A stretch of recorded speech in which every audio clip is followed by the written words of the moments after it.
tuna baya shi ne roƙo, kuma Hausawa kan ce kowa ya bar gida, gida zai bar shi.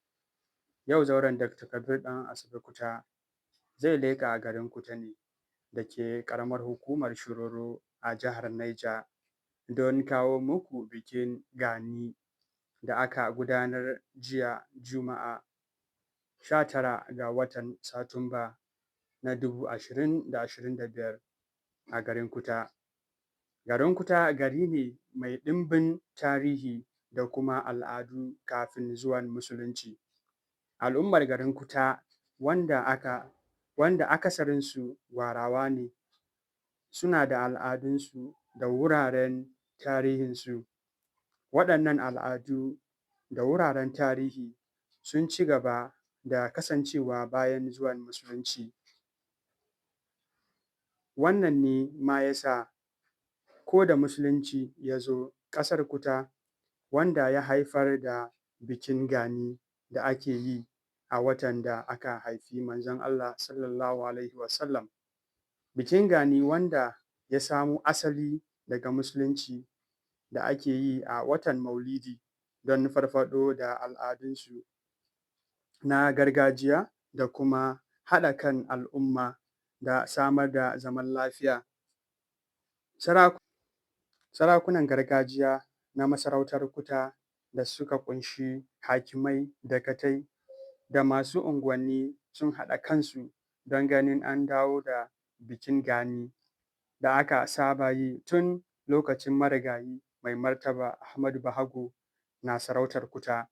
Bikin Gani a garin Kuta kan ƙunshi raye-raye, waƙe-waƙe, hawan dawakai, ziyarce-ziyarce wuraren tarihi da gidajen sarakuna tare da gudanar da bikin na kowane kwana 7 a tsakiyar garin Kuta, wato kasuwar dare inda ake kira roundabout a yanzu.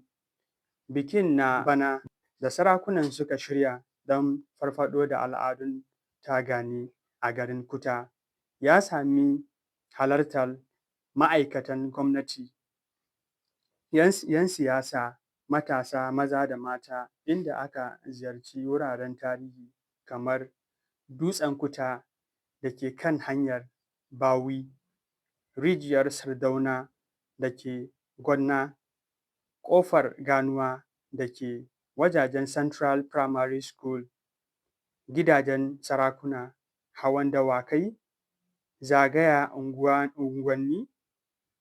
Bikin na kwana 7 a tsakiyar garin Kuta jawabai kuma don matasa su san kaɗan daga cikin tarihin bikin Gani a Kuta. Malam Umaru Lakwaja ya kawo taƙaitaccen tarihin bikin Gani na garin Kuta. Sarakuna da sauran manyan baƙi sun yi bayanai da fatan bikin zai zama na duk shekara daga wannan karon. Zauren Dr. Kabir ɗan Asabe Kuta shi ya kawo muku wannan shirin. Ni Bashir ɗan Asabe ɗauko muku kuma na gabatar muku wannan. Ina fata za ku ci gaba da bibiyar mu kuma ku danna mana